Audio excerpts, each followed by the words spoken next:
Bonsoir, bienvenue en kiosque, votre émission culturelle. Pour cette dernière édition de la saison, je vous propose un tour d'horizon des différentes salles culturelles de l'agglomération. Avec les directeurs et responsables, nous ferons le point sur les programmations à venir. Nous irons à la rencontre d'Abou, le frère d'Issa Doumbia. Ce musicien saint-continois vient d'ouvrir un studio de répétition à Versailles. Et enfin, je vous propose une sélection d'expositions à voir pendant cet été, du côté de Saint-Quentin en Yvelines, mais aussi à Rambouillet avec Rémi Maillard, un maître laqueur.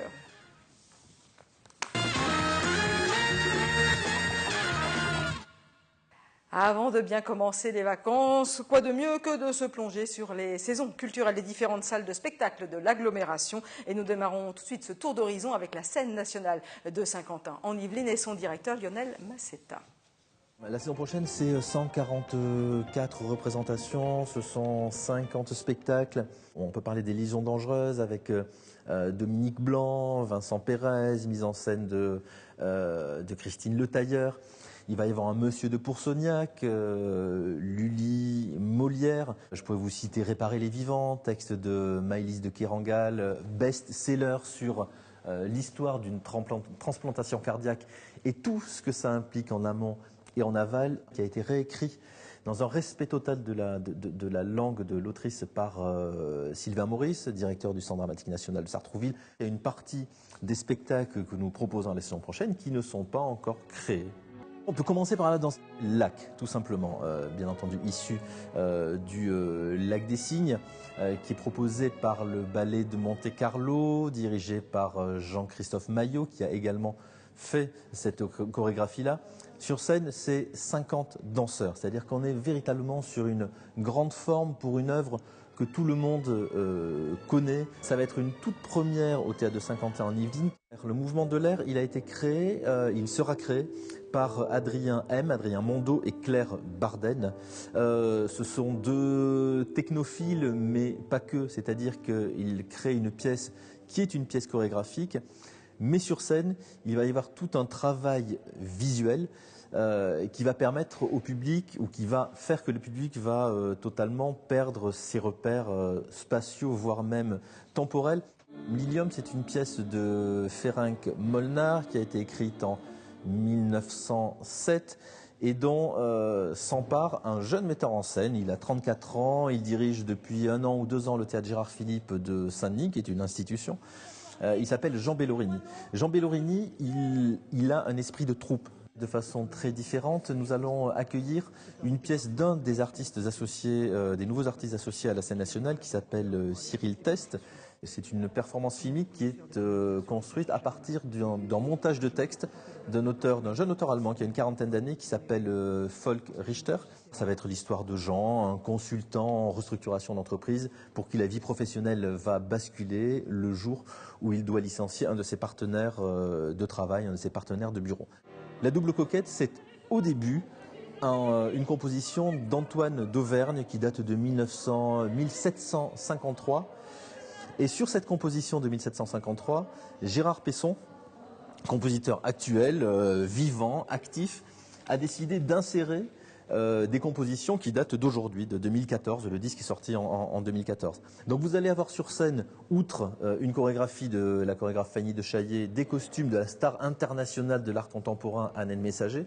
Vous allez avoir sur scène des musiques qui ont été composées en 1753 et des insertions de musique qui ont été composées en 2014. Allez, autre salle culturelle de l'agglomération, le Prisme est en cours, et c'est sa directrice Sabine Cossin qui nous sert de guide pour cette nouvelle saison culturelle. Une pluridisciplinarité, théâtre, musique, danse, chanson, quelques nouveautés bien sûr, on aura l'occasion d'en reparler. Après, on est toujours engagé dans la parité homme-femme, puisque les femmes ont toujours un peu de retard, donc on donne un petit coup de pouce, voilà. Et puis très attaché au spectacle à voir en famille, ce partage entre parents, enfants, grands-parents, enfants. Dans les invités, oui, je pense qu'on est très très content d'accueillir Benjamin Millepied. Benjamin Millepied, c'est le directeur de la danse à l'Opéra de Paris. Il a très longtemps travaillé à Los Angeles, où il a sa compagnie, la Los Angeles Dance Project. Et c'est avec cette compagnie qu'il vient. Il nous propose 3 pièces, une de lui, donc de Benjamin Millepied, une de William Forsythe, célébrissime chorégraphe, et une pièce de Justine Peck, qui est un jeune chorégraphe. L'autre, c'est le fidèle complice de toujours, c'est Jean-Claude Galota. Jean-Claude Galota avait très envie de créer quelque chose à partir de L'étranger de Camus. 12 spectacles de théâtre, donc évidemment des spectacles à découvrir, je vous en parlerai après, mais effectivement de grands noms d'interprètes qui se sont attachés à des textes, et c'est très important. Alors le premier, et on ouvrira la saison le 3 octobre, avec Philippe Torreton, qui a choisi de dire des textes d'Alain Leprest pour redonner vie et force à ce frère de Brel et de Ferré. Ça me coule, ça me noie, ça me colle, qui dit rien, qui sait bien que tout va y passer. Rimbaud, le prix, la guerre, Isabelle et l'alcool, maman, les putes et moi, Paris, Dieppe et le Québec. Autre grand nom, le Molière 2015 du théâtre public, qui est André Dusselier. Et André Dusselier a fait le choix de jouer, de collaborer à la mise en scène du Novecento, Lilith. Donc Lilith, c'est la première femme des femmes, c'est la première que Dieu créa. Mais elle n'a jamais vraiment obéi ni à Adam ni à personne parce qu'elle a sa façon d'être indépendante et elle deviendra la reine des sorcières. Et c'est cette histoire que Julie Recoing nous raconte. Ça, c'est notre coup de cœur. Je dis le coup de cœur de l'équipe du Prisme, il n'y a pas que le mien. Et l'autre est aussi un très bon coup de cœur, c'est l'adaptation d'un texte classique, Andromaque, de Jean Racine. Tout le monde connaît, sauf que personne n'y comprend jamais rien à Andromaque. Et ces deux jeunes comédiens, ont décidé de tout nous rendre simple.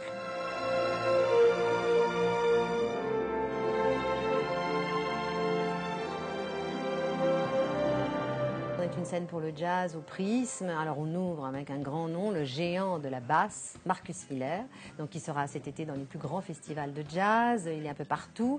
Autre beau moment de musique partagé entre un homme et une femme, c'est Fatoumata Diawara et Roberto Fonseca. Les frères Rosenberg qui nous arriveront des Pays-Bas, je crois, ils vivent aux Pays-Bas. Et du coup, ils ont l'habitude d'avoir des invités. Alors vous choisissez, voilà. Et là, j'ai choisi San Severino.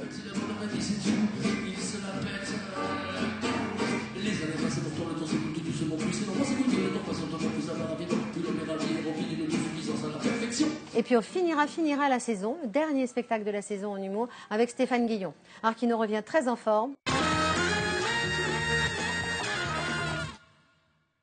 Quelles sont les expositions à découvrir ou à redécouvrir cet été? Premier détour par Rambouillet à la rencontre de Rémi Maillard, il est maître laqueur.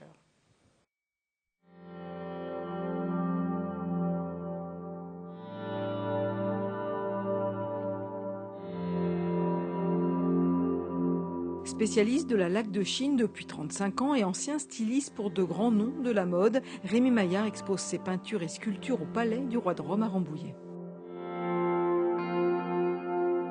Mes décors ont évolué par rapport à la haute couture.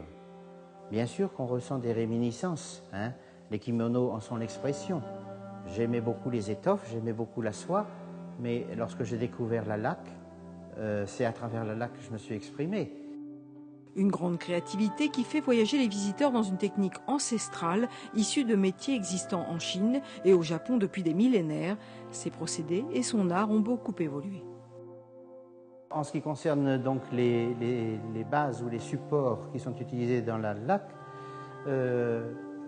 traditionnellement, c'est surtout le bois qui est préféré chez les laqueurs, hein. C'est un matériau qu'on peut transformer, que l'on peut sculpter, que l'on peut façonner.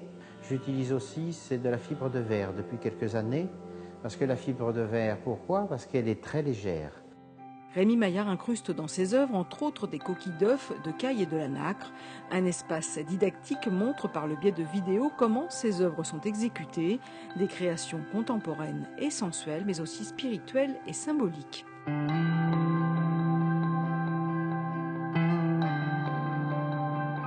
J'utilise beaucoup la symbolique dans mes œuvres et elle essaye surtout, c'est d'élever, de sortir de la matière le regardant. Hein. Ce ne sont pas des œuvres posées, c'est une exposition qui a été construite. Au fil de l'exposition, l'artiste a voulu créer un sentiment d'ascension vers la lumière avec les escaliers. Les œuvres passent ainsi du plus sombre au plus clair, un travail ardu et minutieux auquel l'artiste a consacré 5 années avant de pouvoir présenter son savoir-faire, à découvrir jusqu'au 30 août.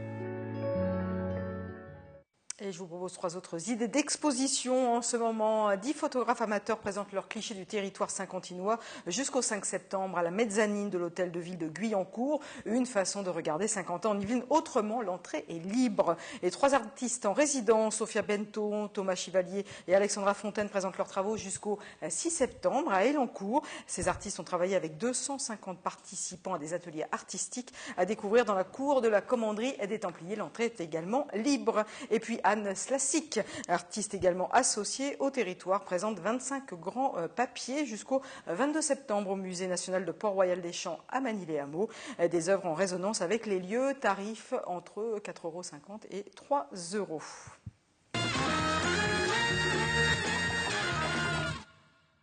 Et nous partons maintenant à la rencontre d'un musicien. Abou Doumbia est trappiste, c'est le frère d'Issa Doumbia et depuis plus de 15 ans, Abou est donc musicien, il compose et écrit ses textes. Il vient de reprendre un studio de répétition à Versailles, le studio d'ailleurs de ses premières créations. Il nous a reçus à cette occasion. Studio 223 comme une référence au Mali. 223, c'est l'indicatif téléphonique de ce pays et c'est aussi le nom du nouveau studio d'enregistrement ouvert dans le quartier Saint-Louis à Versailles par Abou Doumbia. Promouvoir d'autres artistes que moi-même, c'est-à-dire autant les artistes locaux, les coups de cœur que moi j'aurai aussi éventuellement, mais aussi au niveau de l'international. Je compte beaucoup développer en fait les artistes au niveau du Mali. Entre Mali, Trappes et Versailles, l'artiste propose dans ce studio tous les outils pour du mixage, du mastering et de l'enregistrement. À 25 € de l'heure, ces tarifs sont très compétitifs. Il y a beaucoup de musiciens en herbe, d'où le fait qu'on a également en plus de ça au rez-de-chaussée une école de musique donc qui fait batterie plus guitare. À 39 ans, l'ancien ingénieur informaticien reconverti musicien depuis plus de 15 ans écrit une nouvelle page de sa vie professionnelle. Lui qui a lancé le mouvement Afripop qui mêle hip-hop, racines africaines et culture populaire, un courant musical et bien plus que cela, un mélange de partage et de mixité. J'écrirai mon meilleur texte un vendredi, tout comme mon premier cri, et si Dieu veut, mon plus beau testament. Marquer mon temps parmi les maîtres de la plume, avec mes mots, toucher ton cœur et à travers lui j'y aurais laissé des larmes et des plumes marquées comme le glaive par l'enclume. Au niveau de mon style musical aujourd'hui, j'essaye d'évoluer, le but étant un petit peu comme à la Stromae, c'est-à-dire qu'on va pouvoir me retrouver autant dans du reggae, du hip-hop, de la world music, de la variété mais refaite un petit peu à la sauce Afripop, de la musique club. Et le frère d'un autre trappiste célèbre, Issa Doumbia, ne manque pas de projet. Abou voudrait aussi développer sa propre ligne de vêtements. Je t'invite à venir danser avec moi, oublie tes soucis, tes peines, viens sur moi. On voyage vers l'amour et la joie. Mais de côté, tes soucis, tes envies, aujourd'hui c'est amour, aujourd'hui c'est Et nous poursuivons notre tour d'horizon des salles culturelles. Johan Lavabre de la ferme de Bel-et-Bas à Guyancourt nous dresse un portrait de sa prochaine saison culturelle. C'est une saison qui nous propose à nos spectateurs un voyage autour du monde, une quarantaine de spectacles comme ça, et on va explorer alors à la fois des spectacles donc anglais, allemands, l'Italie, l'Espagne, mais également l'Amérique latine, la Norvège, la Biélorussie, l'Algérie, le Japon, la Syrie, le Bangladesh. La coloration de la ferme de Bel-et-Bas, c'est avant tout le théâtre, même si on va retrouver de la danse et des spectacles musicaux. C'est le théâtre dans son acceptation large. Il y a évidemment une part belle qui est faite à la marionnette. Le théâtre, je dirais, dans un premier temps, est le théâtre contemporain, avec une place très importante accordée à la création. Sur 41 spectacles, on en a 21 qui sont des créations. Une des grandes nouveautés de cette saison à la ferme de Bel-et-Bas, c'est que nous allons accueillir 4 compagnies pour des résidences longues. Alors en danse, on va avoir de la danse pour le jeune public, notamment le spectacle « Si ça se trouve, les poissons sont très drôles » pour les tout petits à partir d'1 an et demi. Et puis « La forêt ébouriffée », un très très joli spectacle des frères Benaïm sur l'univers du conte fantastique.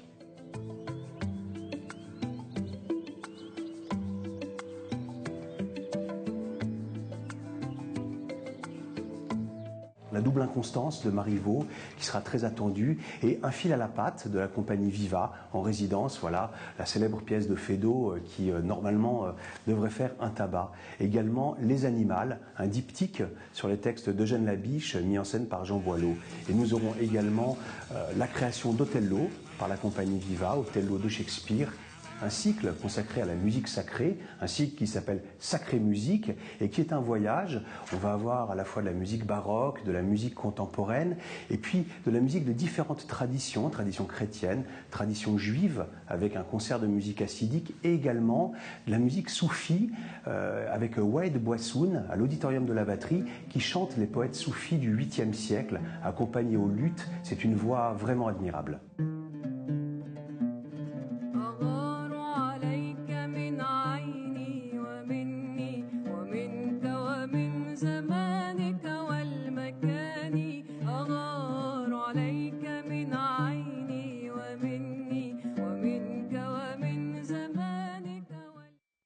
Et pour finir cette tour d'horizon, Joël Dupuy mène de main de maître les saisons culturelles à la ferme du Manet, à la salle Jacques Brel de Montigny-le-Bretonneux. Et avec toujours le même enthousiasme, elle nous décrit le programme concocté pour cette nouvelle saison. Une saison très diversifiée afin de s'adresser à tous les publics, qu'ils soient jeunes, enfants ou adultes, de manière à ce que l'ensemble de la population puisse retrouver un petit peu ses attentes dans cette programmation. Donc une programmation de 40 spectacles à peu près, avec 8 spectacles jeunes publics qui sont adressés également aux scolaires que nous accueillons en journée.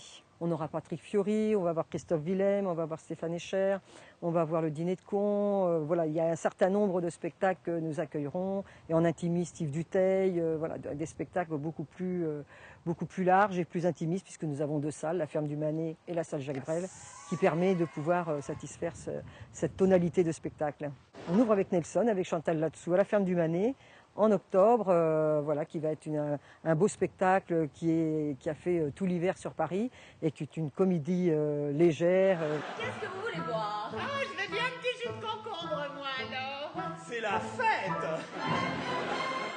Fada Freddy, oui, c'est un petit coup de cœur qu'on a mis en spécial jeune, qui est un jeune chanteur, choriste, qui est un spectacle autour de la voix et qui est très particulier. C'est un spectacle, donc c'est un jeune Sénégalais qui a fait un grand succès cette année d'ailleurs à la Cigale et au Trianon.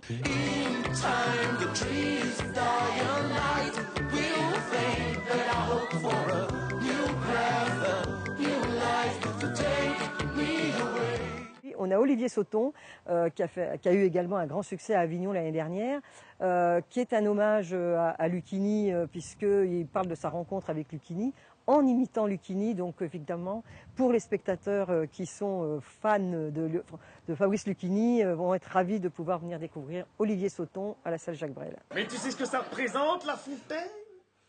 La Fontaine, c'est le fabuleux fabuliste. C'est un moraliste, jamais moralisateur. La Fontaine, c'est le drame humain. Pourquoi je m'énerve? Christophe Willem, il sera à la ferme du Manet. Ça fait longtemps qu'on voulait l'accueillir sur Montigny. On a la chance de l'accueillir cette année à la ferme du Manet avec son nouveau spectacle. Et l'amour se fait quoi après toi? Mes rêves sont vides. Stéphane Escher, c'est un spectacle un peu spécial puisque c'est son dernier concert où il est seul en scène dans son univers extrêmement musical puisque Stéphane Escher est un musicien hors pair et il a comme musicien qui l'accompagne des automates qu'il a construits et donc ça fait un spectacle merveilleux, musicalement formidable.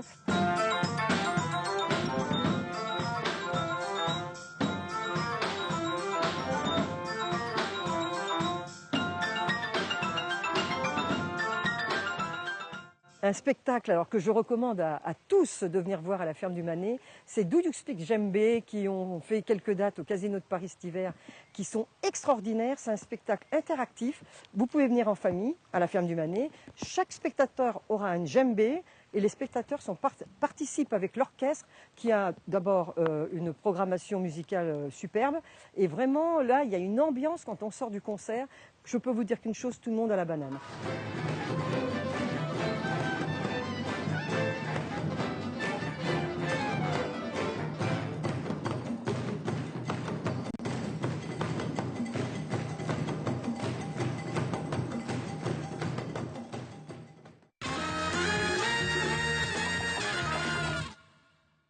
Et avant de se quitter, le coup de cœur ciné Bertrand Pigné des Yeux d'Elsa de Saint-Cyr-l'École nous présente le dernier né des studios Pixar, Vice et Versa, et puis le film révélation de Cannes, La Loi du marché avec Vincent Lindon.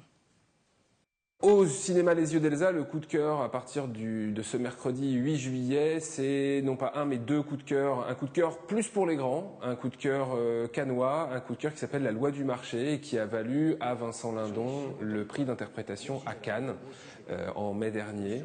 Vincent Lindon, qui a été très émouvant en recevant son prix, l'est aussi énormément dans ce film de Stéphane Brisé, un film qui a pour principe de départ de n'avoir qu'un seul acteur professionnel, Vincent Lindon lui-même. Tous les autres acteurs qui l'entourent sont des personnes qui sont des acteurs non professionnels ou des personnes qui vivent dans leur situation réelle les événements qui sont montrés.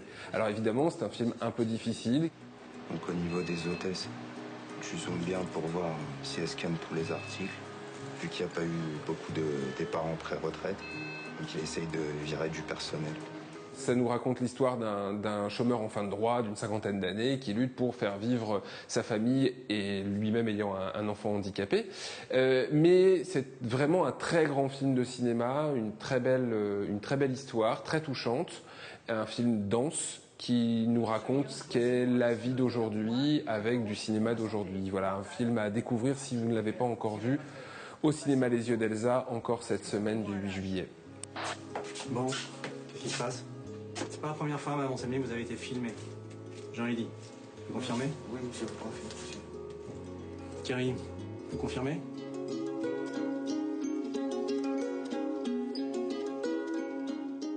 Et puis l'autre coup de cœur est un coup de cœur plus jeune public, même si on peut penser aussi que les adultes y trouveront leur compte. C'est le dernier film des studios Pixar associés à Disney. Vous avez vu ce que j'ai vu? Envoyez un signal au mari.